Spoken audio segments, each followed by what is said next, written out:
Hello friends, this is Jayprakash Tiwari and welcome to my YouTube channel R classes.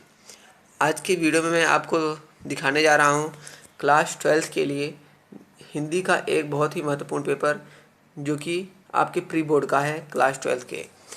तो सभी प्रश्न इस कॉपी में सोल्व किए हुए हैं। तो आइए देर न करते हुए अपने वीडियो को हम शुरू करते हैं भी सकते हैं। तो सबसे पहले मैं आपको प्रश्न 1 का उत्तर दिखा रहा हूँ। प्रश्न क्रमांक जो 1 है उसका उत्तर, प्रश्न क्रमांक जो 1 है उसका क का उत्तर है 1943, ख का है व्यंग, ग का है कानपुर, घ का है 24 और अंगा का है बघेली। पांचवें का है बघेली। नेक्स्ट जो प्रश्न रहेगा प्रश्न क्रमांक 2, क का है उद्धव, ग का है उत्तराखंड, घ का है भाषा और अंगा फिर रोला व बघेल उल्लाला। प्रश्न क्रमांक जो 3 है उसका उत्तर है क का सत्य, ख असत्य, ग असत्य, घ असत्य और अंगा जो है वो सत्य है। प्रश्न क्रमांक ये जो 4 लिखा हुआ है उसका उत्तर आप देख सकते हैं। मैचिंग थी।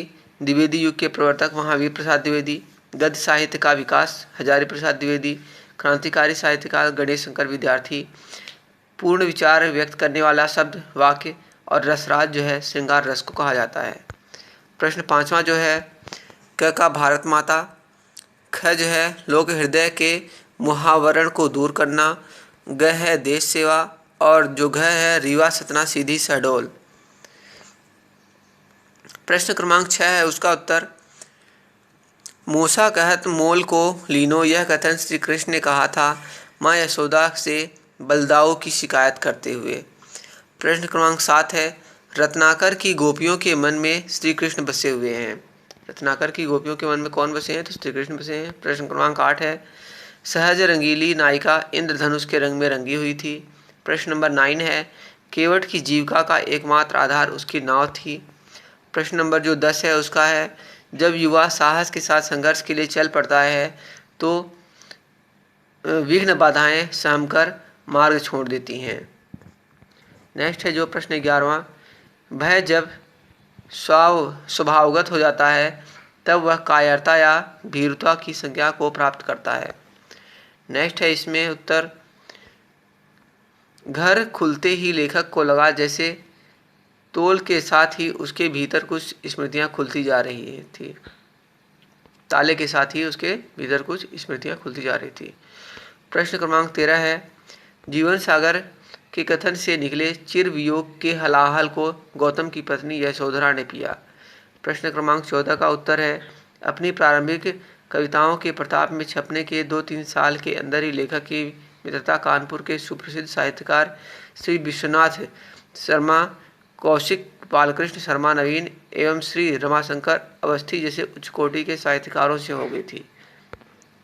15वां है होम करते हाथ जलना मतलब शुभ कार्य करते ही हानि होना अर्थ होता है इसका। और पल्लव तथा कनिका का विवाह मैंने समाप्त कराया परंतु जब वे मुझसे बोलते नहीं, मतलब शुभ कार्य हमने करा दिया, शादी करा दी और उन्होंने बोलना ही बंद कर दिया। फिर दांत खट्टे करना मतलब पराजित करना। फिर है प्रश्न क्रमांक 16 का उत्तर, रस निष्पत्ति विभावानुभाव संचारी संयोगात्भाद निष्पत्ति अर्थात विभाव अनुभाव व संचारी भाव रस की निष्पत्ति के सहायक तत्व हैं। प्रश्न क्रमांक 17 लिखा हुआ है शास्त्रीय संगीत का स्थायी भाव है गंभीरता, जबकि चित्रकूट संगीत भाव है स्थायी भाव है चपलय चटकोला। और उत्तर जो लिखे हुए हैं फ्रेंड देख सकते हैं। प्रश्न क्रमांक 18 का उत्तर लिखा हुआ भाषा जब क्षेत्र विस्तृत होती है जबकि उसकी बोली का क्षेत्र सीमित होता है, मतलब भाषा और बोली में अंतर पूछा है। भाषा में एक से अधिक बोलियां हो सकती हैं जबकि बोली में भाषाओं का समावेश नहीं होता। भाषा का प्रयोग साहित्य तथा शासकीय कार्यों में होता है जबकि बोली का प्रयोग बोलचाल में होता है। प्रश्न क्रमांक 19 का उत्तर है ब्याज स्तुति। आप फ्रेंड इसको जो है ज़रूर पढ़ लें, सभी प्रश्न इंपॉर्टेंट हैं, अपनी कॉपी में ज़रूर लिखें। जो 20वां प्रश्न है आप देख रहे हैं इसका उत्तर स्क्रीन में है। छायावादी काव्य की 4 विशेषताएं लिखित तरीके से लिखी गई हैं। विशेषताएं क्या हैं? छायावादी काव्य में ईश्वर आया के दर्शन होते हैं, ईश्वर आभा आएगा आभा के।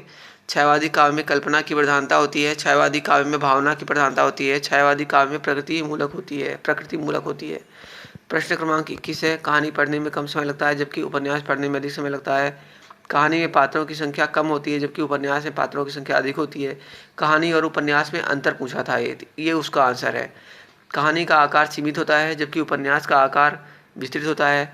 कहानी एक बैठक में समाप्त किया जा सकता है जबकि उपन्यास को पढ़ने में बहुत समय लगता है। फिर उसके बाद है प्रश्न नंबर 22 में सूरदास जी की रचनाएं वगैरह हैं, उनके बारे में शायद परिचय पूछा गया है, तो आप इसको पढ़ लें, स्क्रीनशॉट ले लें। फिर जो प्रश्न नंबर 23 है उषा प्रियमदा का जीवन परिचय है। उषा प्रियमदा जीवन परिचय। उषा प्रियमदा का जन्म 16 दिसंबर सन 1931 को इलाहाबाद में हुआ था। रचनाएं हैं इनका, भाषा लिखी हुई है, शैली लिखी हुई है, साहित्य में स्थान सब लिखा हुआ है, आप इसको नोट कर लें। फिर एक प्रश्न 24 में संदर्भ प्रसंग सहित व्याख्या पूछा गया था, तो उसका भी यहाँ पर लिख दिया हूँ, आप इसको जो है स्क्रीनशॉट ले सकते हैं। प्रश्न क्रमांक 25 है, फिर ये भी व्याख्या ही है। प्रश्न क्रमांक 26 है, ठीक है। प्रश्न क्रमांक 27 एक जो है पत्र था, श्यामय नगर पालिका अध्यक्ष महोदय जी, ग्वालियर नगर निगम ग्वालियर, मोहल्ले की नियमित सफाई न होने के संदर्भ में आवेदन पत्र है ये, ठीक है। तो यहाँ पर लिखा हुआ है, स्क्रीनशॉट आप ले सकते हैं इसका अच्छे से। तो यहाँ तक ये पेपर था फ्रेंड्स। उम्मीद करता हूँ कि आपको वीडियो पसंद आया होगा, तो वीडियो को जरूर लाइक करें, चैनल को सब्सक्राइब कर दें ताकि आपको इसका नोटिफिकेशन आगे भी मिलता रहे। Okay friends, thank you for